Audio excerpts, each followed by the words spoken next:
Hello, my name is Kai and welcome to the Theoretical YouTube channel, where today we're going to be talking about something that we've been thinking about for a very long time. Seriously, Lauren has had the thumbnail ready for this video since last April, and I've had this script written for like a week. But the speed at which I work is completely irrelevant to our topic. Today we will be discussing the Fantastic Beasts movies, and more specifically their villain and like the third most powerful wizard in this series, Gellert Grindelwald. The smooth-talking, baby-killing, definitely not American seer that everyone knows and loves. Affection towards him aside, let's go back to that last thing we said about him. He's a seer. You see, just like the ability to talk to snakes in the wizarding world, being able to see the future is not a very common trait. In fact, in the entire Harry Potter universe, there are only 13 confirmed seers, and 3 of their names are male seer, female seer, and Canadian seer. With so little characters that can actually do this, and how powerful of an ability it is, it's no wonder Grindelwald rose to power. In fact, one of the earliest things we know he's done is use his knowledge of the future to persuade Albus Dumbledore to aid him in his quest for power. But this isn't the only rare or special ability that a witch or wizard can be born with. For instance, you could be a Metamorph Magus or a Legilimens. In addition, there are also some abilities that you could acquire throughout your lifetime, like becoming an Animagus or developing an Obscurial. Obscurial? Obscurus? It's always too hard to remember which is which. That thing can happen to you, and that can give you special abilities. Not that you'd really want those abilities though, because you can't always control them, and they don't seem like the best thing to like, have inside of you, but hey, now you can fly without the aid of a broomstick or a magic carpet, so that's nice. Okay, so this is starting to become a really long intro, and I haven't even gotten to my main point yet. So, is Grindelwald forming the X-Men?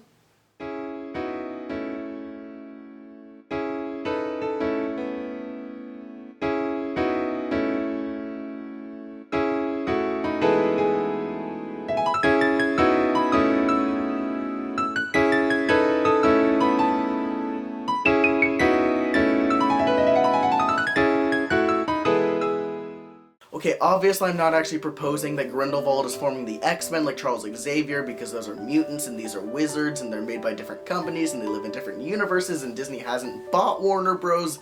Yet. But you'll see what I mean later. First, let's go back to the very beginning of Crimes of Grindelwald with an opening that really does the best at showcasing Grindelwald's full capabilities.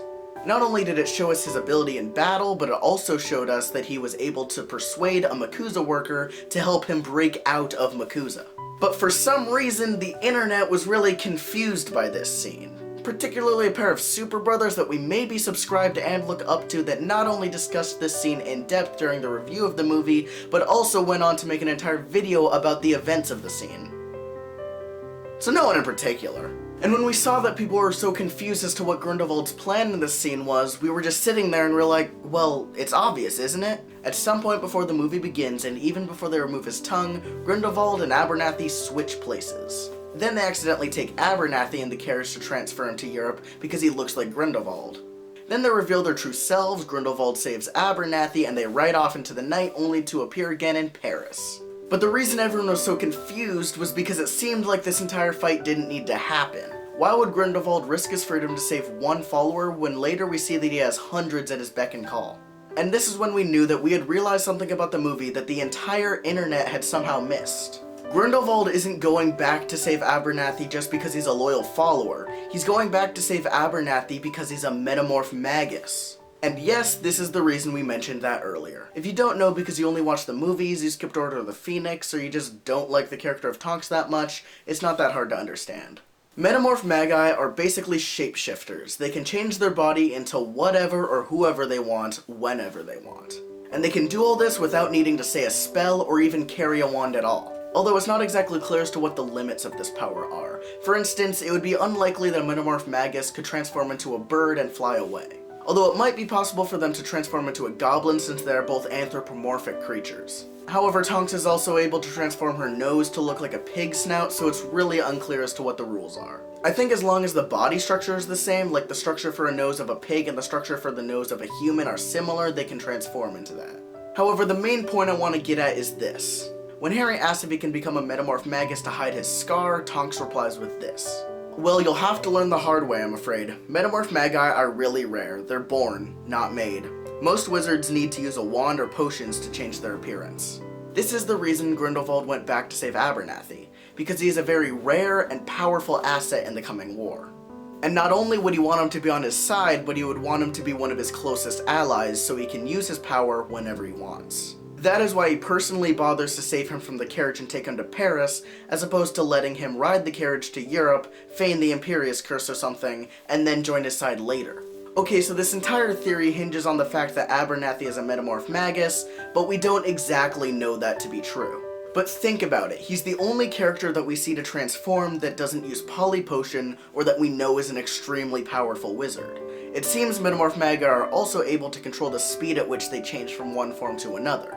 So while the change is almost instantaneous here so as to not draw attention to himself, it's slower here so as to confuse the guards. And if you're not convinced that Abernathy has been one of Grindelwald's followers for a while, take a look at this exchange between the two. Graves comes around the corner. Abernathy is immediately cowed. Abernathy. Afternoon, Mr. Graves, sir. Graves. Afternoon, Abernathy. First, Abernathy's immediate reaction to Graves entering the room.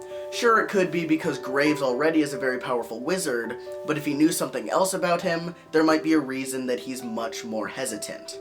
And also, why would Percival Graves, the head of Macusa's Department of Magical Law Enforcement, know Abernathy, the supervisor for the Wand Permit Office? And we know these two departments don't interact very much since Madame Picquery immediately rejects Tina when she walks into the Department of Magical Law Enforcement because there's no reason she should ever be in there.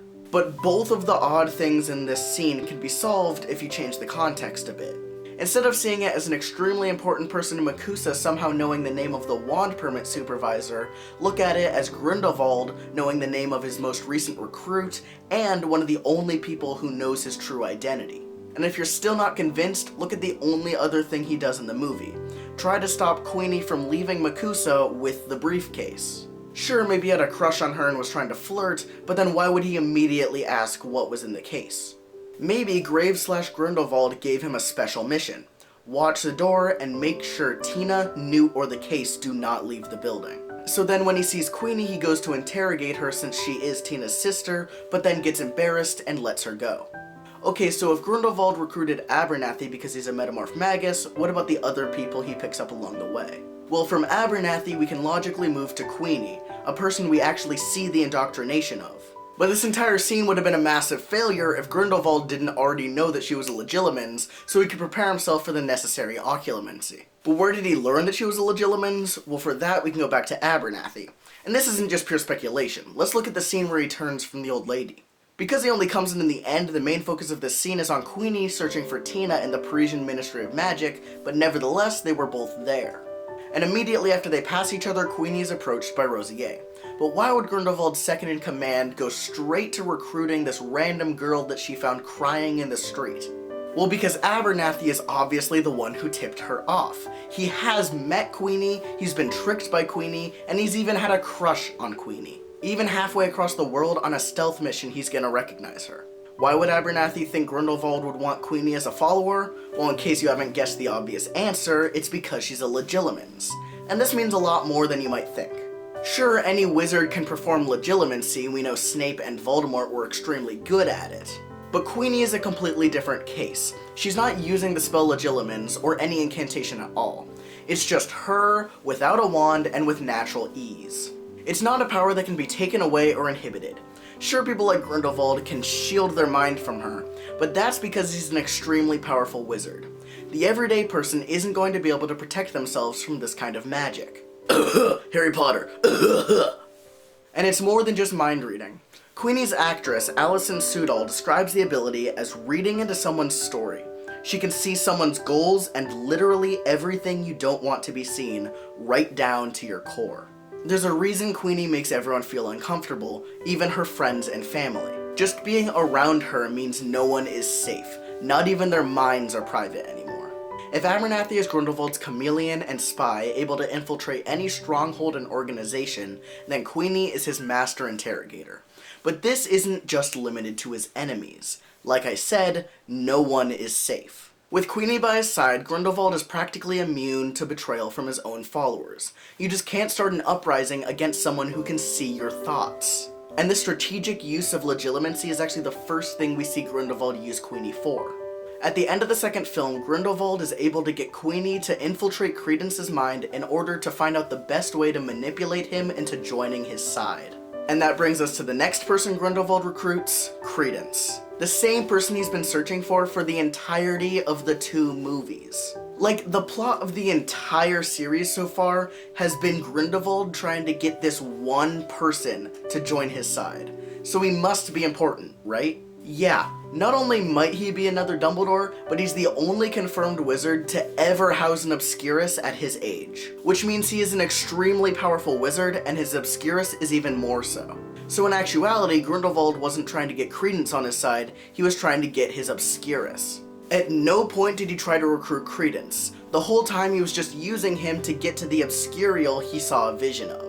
And when he sees that Newt had managed to separate an Obscurus from its host, he briefly considers whether he could use it instead of the entire Obscurial. But Newt shoots him down when he says that the Obscurus can do nothing without its host. Grindelwald even thought he was a squib and rejected him when he tried to join, only to find out that he is the Obscurial and then does everything in his power to recruit him. Even when he dies, Grindelwald continues to look for him. So whether it's because he's a Dumbledore or an Obscurial, it's clear that he is essential to Grindelwald's plan. Moving on to a wizard that Grindelwald tries to recruit but isn't actually able to, Newt Scamander. In fact, from what we've seen, he's the only character to not be initially persuaded by Grindelwald's words. If you don't exactly know what I'm getting at for this recruitment, take a look at the scene where Percival Graves interrogates Newt about his case and the Obscurus inside of it. The next time you watch this scene, don't watch it as an interrogation, but instead as an interview. It basically starts out with Graves reading Newt's resume. You were thrown out of Hogwarts for endangering human life. That was an accident.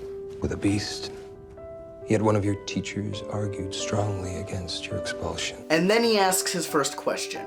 What makes Albus Dumbledore so fond of you? This is an extremely important question, because Grindelwald knows Dumbledore better than anyone else, and he knows that if Dumbledore liked Newt, much like he liked himself, there must be a good reason for it. Then he asks his next set of questions, which are intended to find out whether he is already a follower and released the beast to expose wizard kind. And Newt responds, Mass slaughter for the greater good, you mean? Which tells Graves that he knows exactly what he's talking about. Then when Graves confirms that that is in fact what he's talking about, Newt follows it up with, I'm not one of Grindelwald's fanatics, Mr. Graves. This statement serves 2 very important purposes in the conversation. First, it is Newt outright refusing to join Grindelwald's side, and second, it is where Newt first thinks that Percival Graves might not be who he seems. Just look again how he says, Mr. Graves. That tone of voice, that dirty look, it all seems to convey that he is questioning his loyalties. Then later when Graves asks if the Obscurus is useless without its host, I think this is where Newt suspects that he is Grindelwald. So if you look at the scene as more of an interview than an interrogation, you can see exactly why it plays out the way that it does. So then why does Grindelwald want to recruit Newt? Well, it's simple. Dumbledore likes him, he's the one that's been causing the commotion for the last few days, and he knows how to deal with an Obscurus better than anyone else. All of which make him a prime candidate for Grindelwald's team. But of course he refuses, and that means Grindelwald has to get rid of him. Okay, so I think that's everyone that Grindelwald was able to or attempted to gather into his special team of wizards. But there's one thing I haven't explained yet. How does this mean that Grindelwald is forming the X-Men? Well, other than the fact that he's putting together a group of gifted youngsters led by an old man with mind powers, the other correlations are downright uncanny. Just look at the group he's put together. He's got a mind reader, a shapeshifter, heck, he even has a character that they don't fully know the powers of, but it can explode out of them at any time when they get emotional. And they have something to do with a phoenix. So like, even if they're not technically the X-Men, they're totally the X-Men. But what do you think? Is Grindelwald actually trying to put together a group of extraordinary individuals to have a team of wizards that are better than everyone else? Kind of like how we view wizards in general as better than muggles for their special powers. Or is he just recruiting people as he comes across them like everyone else? Either way, you can leave your answer in the comment section down there. And while you're down there, you can like the video and subscribe to the channel. Also, follow us on Twitter at theory_central, where we are forming another team of individuals to take over the world. But that's it for now, so until next time, thanks for watching, and we'll see you later. Oh, good gravy. No,